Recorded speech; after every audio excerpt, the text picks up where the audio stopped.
साहब, आज मुझे दोबारा इस ऐवान में तकरीर करने का मौका मिला है। सबसे पहले तो मैं अपनी पार्टी कायदीन का बहुत शुक्रगुजार हूँ।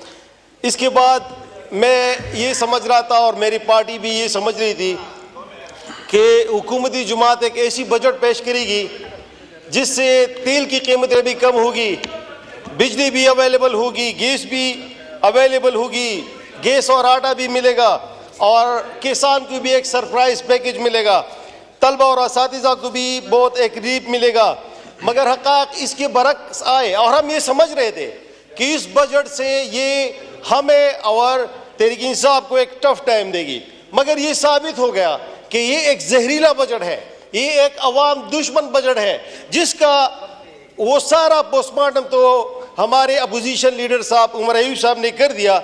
मगर मैं इस बजट का एक थोड़ा सा खुलासा पेश करना चाहता हूँ। इसका खुलासा ये है कि मिडिल क्लास की कमर तोड़ो और अशराफिया को बचाओ। ये बजट सिर्फ गरीब दुश्मन था, उनके ऊपर टैक्स लगाने के लिए था। महंगाई का एक सैलाब इससे आएगा क्योंकि जितने नए टैक्सेस लगाए हैं इस बजट में और जो प्रायोरिटीज उन्होंने सेट की है, मैं समझता हूं कि इस्लाम की बुनियादी उसूल जो कि मसावात है और पाकिस्तान जो कि इस्लाम के नाम पे बना एक मुल्क था, मगर ये कैसा इस्लामी मुल्क है जिसमें मुस्लिम उम्मा की लीडर इमरान खान को जेल में ईद उल अज़हा की नमाज पढ़ने की इजाजत नहीं है। ये कैसा इस्लामी मुल्क है जहां पे मुल्क के नामवर सहाबी इमरान रियाज को एहराम की हालत में गिरफ्तार किया जाता है और उसको हज पे जाने से रोक दिया जाता है। ये कैसा इस्लामी मुल्क है जहां पे सूद का निजाम कायम है, जिस पर फेडरल शरीयत कोर्ट की जजमेंट भी आई है और जो कि इस्लाम ने भी हराम करार दिया है। ये कैसा इस्लामी मुल्क है?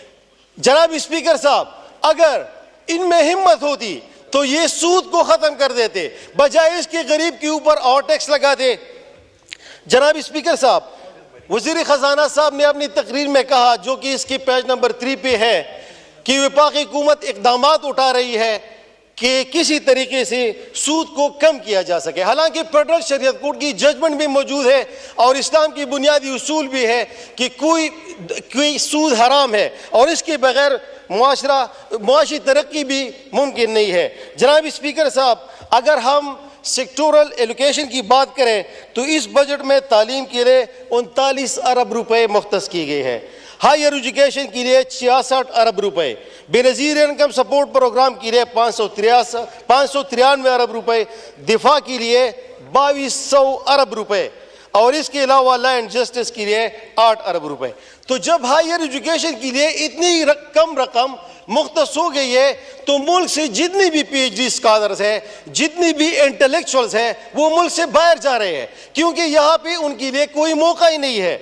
और 593 अरब रुपए जो कि बेनज़ीर इनकम सपोर्ट प्रोग्राम के लिए मुख्तस किए गए हैं और हुकूमत का ख्याल है कि पैसे दे देकर, गरीबों को पैसे दे देकर गुर्बत का ख़त्म किया जा सकता है, जबकि 2 साल की इकनॉमिक सर्वे की अगर हम रिपोर्ट उठा लें तो इसमें है कि 40% पॉवर्टी रेट है इस मुल्क में। मतलब 2 साल में 1 करोड़ से ज्यादा लोग गुर्बत की लकीर के नीचे जा चुके हैं।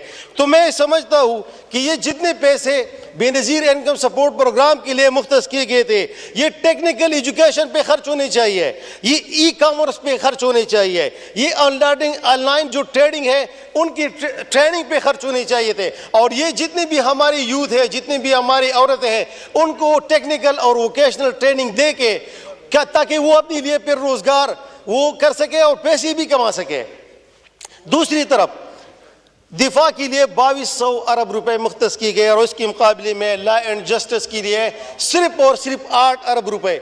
मतलब ये कि इस मुल्क की प्रायोरिटी ये है कि 2200 अरब रुपए फौज को दे दो और लॉ एंड जस्टिस के लिए सिर्फ 8 अरब रुपए। तो जब आप लॉ एंड जस्टिस को सिर्फ और सिर्फ 8 अरब रुपए देंगे तो इससे सिंध में फिर एक वडेरा जो कि फिर एक ऊंट की वो पाव काटता है। इसी वजह से कि इस मुल्क में सजा और जजा का अमल ही नहीं है। इस मुल्क में किसी को ये फिक्र भी नहीं है कि अगर मैं ये गलत काम करूंगा तो मुझे ये सजा मिलेगी। दूसरी तरफ सारा मुल्क उसको कंडेम भी कर रहा था, सोशल मीडिया पे हम देख रहे थे। तो दूसरी तरफ मैं फाटा की आपको मिसाल दूंगा। पाटा में वहाँ पे सैकड़ों हजारों बच्चे ऐसे हैं जो कि लैंड माइन ब्लास्ट की वजह से उनके हाथ पाँव नहीं है, उनके हाथ पाँव कट चुके हैं। तो मेरा ये ख्याल है कि ये पैसा वहाँ पे खर्च होना चाहिए था। इसके अलावा मैं अपनी सूबे की भी बात करूंगा, क्योंकि लैंड जस्टिस को सिर्फ 8 अरब रुपए दिए गए हैं। मेरे सूबे में 600 जुडिशल ऑफिसर है और उनके सामने केसेस है 4 लाख। तो 4 lakh 600 judicial officer 4 lakh case कैसे वो डिसाइड करेंगे? मतलब ये स्टेट की प्रायोरिटी नहीं है कि वो लोगों को इंसाफ फराहम करें। दूसरी तरफ लाकानूनियत की इंतहाई सतह है कि मेरे पुख्तनख्वा बेल्ट में 36,000 लोग लापता है। जब पूरे पाकिस्तान में आप लोग ईद मना रहे थे, ईद उल अज़हा मना रहे थे, वहाँ पर मेरे स्वात में मेरे लोग, मेरे औरतें, वो लोग जिनकी बीवियां सड़कों पर थी, बच्चे वो सड़कों पर आए हुए थे, एहतजाज कर रहे थे क्योंकि उनके वो लवाकिन लापता थे। इसके अलावा लोड शेडिंग के लिए भी वो एहतजाज कर रहे थे क्योंकि वहाँ पे 12 घंटे से लेकर 18 घंटे तक लोड शेडिंग होती है। हमें इस बात पे मजबूर किया जाता है कि हम आके फीडरों पे हमले करें। हमें इस बात पे मजबूर किया जाता है कि हम आके फीडरों में बटन अपने हाथों से वो ऑन और ऑफ करें। जनाब स्पीकर साहब, बिजली की शहबाज शरीफ साहब की पहली जो तकरीर थी वो कह रहे थे कि 27 पावर प्लांट जो थे वो तहरीक इंसाफ की हुकूमत में बंद किए थे। तो जब उसने 27 पावर प्लांट भी शुरू किए और इसके बाद वो कह रहे हैं कि 20 महीने और भी चालू किए और हमारी लोड शेडिंग चली गई 12 घंटे और 18 घंटे तक, तो ये भी अजीब मंतक है। और इनको खुद भी पता नहीं है कि ये बजट कहाँ से आया है, किसने उसको तैयार किया है और ये रकम कहाँ कहाँ पे एलोकेट हुई है। इस्लाम का एक बुनियादी उसूल है मसावत।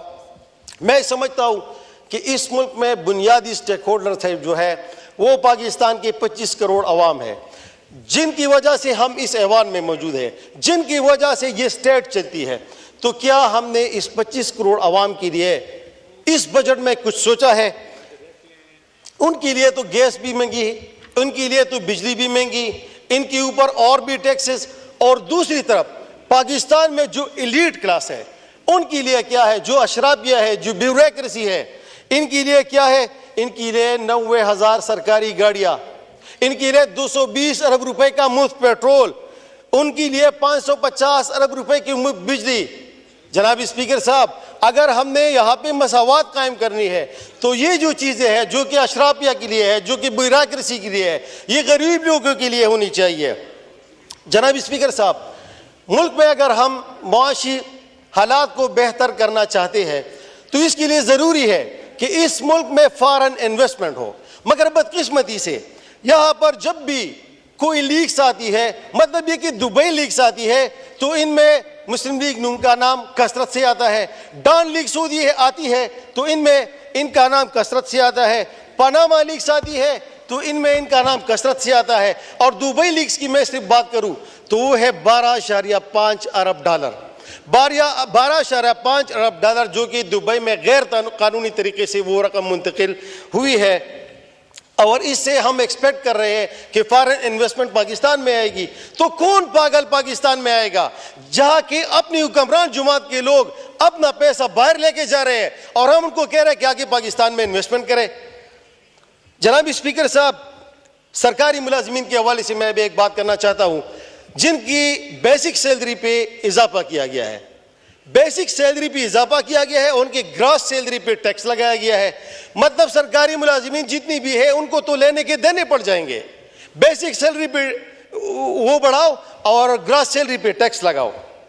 जनाब स्पीकर साहब, एक दो ज़रूरी और, इस बजट में खसूसी अफराद के लिए कुछ भी नहीं रखा गया है जो कि इस मुल्क का भी एक सरमाया है, जो कि काम नहीं कर सकते। मैं समझता हूं कि इनके लिए प्रॉपर वो वजीफा मुकर्रर करना चाहिए जो कोई भी काम नहीं कर सकते, और जो काम कर सकते हैं स्टेट की ये जिम्मेदारी है कि वो उनको कोई जॉब, वो पैसे बिलाशुल्क कर्जा फराहम करे ताकि वो अपने लिए कोई कारोबार शुरू करे।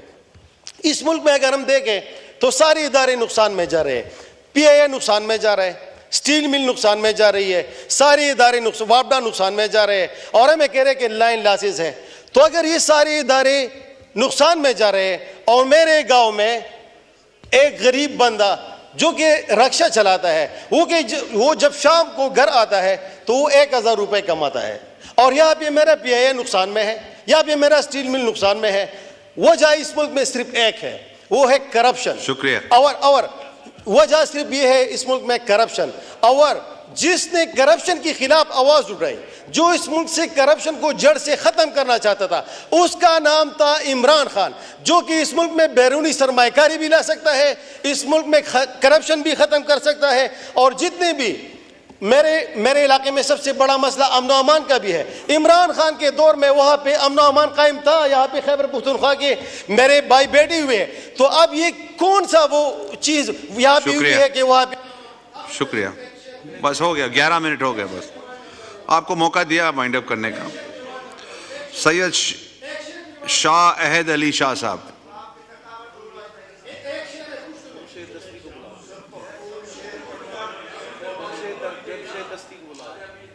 शेर खोले जी। इनमें से किसी ने भी ताली नहीं बजाई। मेरे ख्याल में शेर के बाद ये ताली पढ़ ले। Thank you.